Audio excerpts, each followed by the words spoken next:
24,000 candidate lose jobs as West Bengal high court cancel all appointment. ये सब चीजें कैसे सुधरेंगी? क्या इनका इलाज है?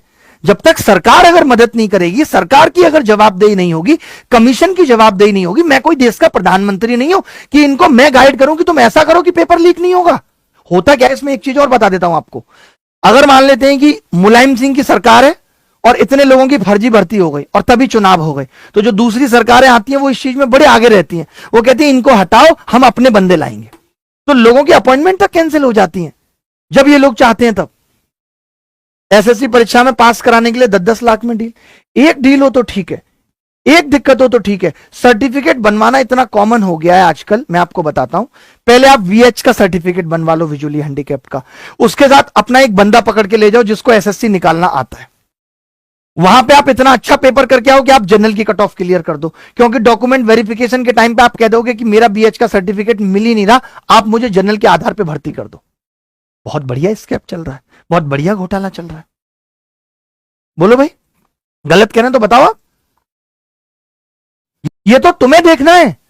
मोदी जी साल भर में 20 बार विदेश जाते हैं, वहां पे कैसे पेपर लीक नहीं हो रहे या कम पेपर लीक हो रहे, वहां से हम कोई टेक्नोलॉजी, वहां से हम कोई सीख नहीं ला सकते। यूजीसी नेट में होम मिनिस्ट्री ने यह हवाला दिया था कि यूजीसी नेट 2024 लीक हुआ और एक दिन के बाद पेपर कैंसिल हो गया था।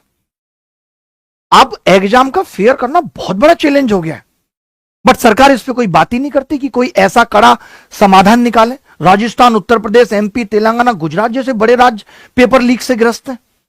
चुनाव होगा तो पार्टियां यही मुद्दा लेके आएंगी, इतनी रोजगार देंगे, हम भ्रष्टाचार दूर करेंगे, एक दूसरे पे आरोप लगाएंगे, लेकिन चुनाव खत्म होने के बाद सब मुद्दे खत्म। इससे तो यही लगता है कि ये नेता कहीं पेपर लीक माफियों के साथ एक साथ काम तो नहीं कर रहे मिलके। बताओ। और ऐसा नहीं कि सिर्फ जो एक कंपटीशन एग्जाम है इन्हीं में नकल हो रही है। आप देखो 10th-12th के एग्जाम लीक हो रहे हैं हर जगह, कोई स्टेट बचा ही नहीं है। चर्चा ऐसी नहीं है, लेकिन एसएससी सीजीएल का पूरी तरीके से पर्दाफाश हुआ है और कोर्ट के अंदर अभिनय सर ने, जो अभिनय शर्मा मैथ वाले सर हैं, उन्होंने पूरी तरीके से एसएससी को भाई नंगा किया है। एसएससी को यहाँ पे ये चीजें कबूल करनी पड़ी है कि स्कैम हुआ है और अब एसएससी इस पे बहुत तेजी से सुधार करने वाली है, वरना अगर इसी तरीके से चलता रहा तो एसएससी को भाई एग्जाम से अपना हाथ धोना पड़ेगा, क्योंकि टीसीएस से इन्होंने टेंडर लिया तो इसका मतलब ये नहीं था कि ये मनमानी करेंगे। टीसीएस का एग्जाम तब तक हो रहा था, तब तक सारी चीजें बढ़िया चल रही थी और टीसीएस अपना एग्जाम अच्छे से कंडक्ट करा रही थी, लेकिन इन्होंने क्या किया, धांधलेबाजी को और ज्यादा बढ़ावा देने के लिए इन्होंने एग्जाम खुद कंडक्ट कराया और एसएससी सीजीएल के अंदर इतने सारे बच्चों के सपनों को चूर चूर कर दिया कि आज बच्चे पॉइंटों में बाहर हो रहे हैं। भाई पॉइंटों में बाहर हो रहे हैं, बताइए 0.02 क्या मतलब है इसका? कम से कम ये तो देखो, आप अगर कट ऑफ लगा भी रहे हो तो एज का क्राइटेरिया तो देखो भाई, एज का फिल्टर लगाने भूल के बताओ।